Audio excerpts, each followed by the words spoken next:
Are you a homeowner looking to sell your home and don't have a clue on what to do to get the most amount of money for your home?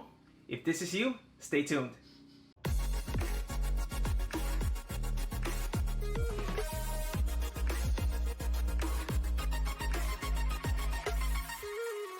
Hi guys, welcome to my channel. My name is Christian Medina. I am a realtor here out of Southern California, inside of the Inland Empire. I work with Realty Masters and Associates, and if you're still tuned into this video, I'm guessing you're looking to sell your property. In today's video, I'm going to share with you 10 tips on the different things you might want to do to get the most money out of the sale of your property. Now, netting the most amount of money from your property will often require some extra inconvenience, some upfront money out of your pocket, and being open to ideas that may require adjusting some of your expectations. Now first, let's define what top dollar is. Top dollar is the most money a qualified, motivated buyer is actually willing to pay for your property in today's market. It's important to understand that top dollar has nothing to do with how much you pay for your property, how much you owe for your property, how much work you put into your property, or the cost of improvements you made to your property. The value of your property is based on how it compares to similar homes that have sold recently in your neighborhood, preferably in the last 90 days within a 1 mile radius. An appraiser will use the 3 most comparable recent sales to establish an opinion of value as of the date from the appraisal. Okay, so let's get started. The following 10 tips or strategies are very simple. These are strategies that I learned from my coach and mentor, Kevin Ward. I've been using these strategies for the last 5 years, and they have worked in almost every single listing I've taken. So number 1 is going to be the look, how you're staging your property. So thanks to today's technology, TV shows, people are used to seeing gorgeously staged homes, and therefore they've become very spoiled on their expectations. So the bottom line is that making your home show at its best has never been more important. Now there's a couple of things that you can do to stage your property. One is to hire a stager. Now a stager can be expensive depending on how much work they have to do, but they know how to make your house look at its best to a large array of people. Now it's completely understandable that many of you are on the budget and just can't afford to get a stager out here. The good thing is that you can find a lot of do-it-yourself tips online. You can go to Google and look for staging homes. You can get on Pinterest and get some great ideas from there. Magazines. And the other ways that I've seen people do is that they go to new home builders and see if you can mimic what you see at the model homes as well. Number 2 is the feel. Get rid of the clutter. Look, I know that most of us have just too much stuff everywhere, but when you're trying to sell your property, having an overstuffed home makes it look smaller. And second, it makes the home look older. Third, it makes the place feel disorganized and uncared for. So because of that, it gives the buyer a negative feeling about that home. Tip number 3, having green upgrades. These are energy efficient and environmentally friendly upgrades. Some of the things that you can do is replacing the filter from your air conditioning unit. Another thing that you can do is going outside to your actual HVAC unit and making sure that there's nothing obstructing the fan, nothing hitting the wires, making sure that your dog or your whatever pet you have has not chewed off some of the insulation around the wires, and just making sure it looks good. Some other things that can help with the energy efficiency is having a tankless water heater, having dual pane windows, having ceiling fans in every room, and changing your lights to fluorescent or LEDs throughout the home. Number 4 is the makeup of your house, like fresh paint, flooring, and the roof. If your home's exterior paint is showing signs of wear and tear, you might want to hire a painter to paint the whole exterior of the property. For the interior paint of your house, just make sure that you're using neutral colors. And just like the exterior, if your home is not in need of any major paint job, then just do a couple of touch-ups. Just make it look good, make it feel clean, and make it feel welcoming. Now for the flooring, again, if it's in your budget, remove any carpeting or linoleum that you may have in your home. This type of flooring is so outdated. So what you want to do is you want to replace it with a high quality laminate, hardwood floors, or you want to go with the tile. And now to the roof. The most important issue with your roof is really more functional than cosmetic.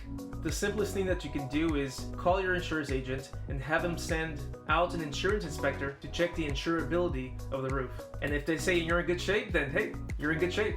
Tip number 5 is making a first great impression. So as these qualified, excited buyers are pulling up to your front of your house, make sure that the landscaping is well maintained. People just don't want to see dead grass, an overgrown tree, because it gives them the impression that the home is just not well kept. Tip number 6, gourmet kitchens and beautiful bathrooms. Now there are 2 rooms in the house that are consistently the most important to buyers. One is the kitchen, and second is the bathrooms. And this step is so simple. Just declutter the kitchen and bathrooms and make sure that both areas are super clean. In the kitchen, you don't want to have the blender out, the used toaster, dishes in the sink. You just want to make it look decluttered and give it a good feel. Same thing with the bathrooms. Make sure you don't have toilet paper stacked. We're not seeing water spots or toothpaste glued to your mirror. Just make sure that area is clean. Now, some homeowners make the mistake of thinking that the more upgrading and remodeling they do, the more money they will make on their home. Keep in mind that the return of investment is what you're looking for. So it doesn't make sense to add a $40,000 kitchen remodel that only adds $20,000 to the value of your home. Some of the changes you may want to make in the kitchen area is, if you have wallpaper, tear that puppy apart, rip those things out, and paint the wall with some neutral colors. If you have tile or Formica countertops, one thing you may want to consider is replacing those with granite countertops or quartz. It makes the kitchen look newer, more modern, and it gives it a great look. Another thing, if you cannot afford new cabinets, one thing that you may want to do is having those cabinets get refinished. That means sanding them off and repainting them to a color that matches everything else in the kitchen. Lastly would be the appliances. Now, if you have appliances that are 10, 15, 20 years old, you may want to consider replacing those too, because more than likely those are not energy efficient as well. So you want to go with something that's either black, white, or even better, stainless steel. Number 7, easy sales. Make it easy for buyers to view your home. Guys, you just gotta make it easy for buyers to be able to view your home. A lot of these first-time home buyers are making a huge decision, which naturally carries a lot of stress. Second, nowadays people are more busier than ever. They are trying to make this big decision and pick the perfect house with the least amount of inconvenience. So make the experience for them as hassle-free as possible. So some of the things that you can do as a seller to help this is make it available to show as much as you can.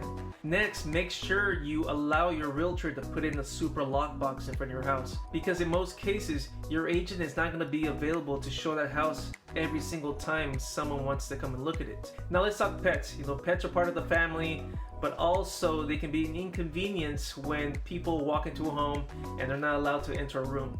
They're not allowed to go into the garage. They're not allowed to go to the backyard because you have this animal that's trying to protect itself, right?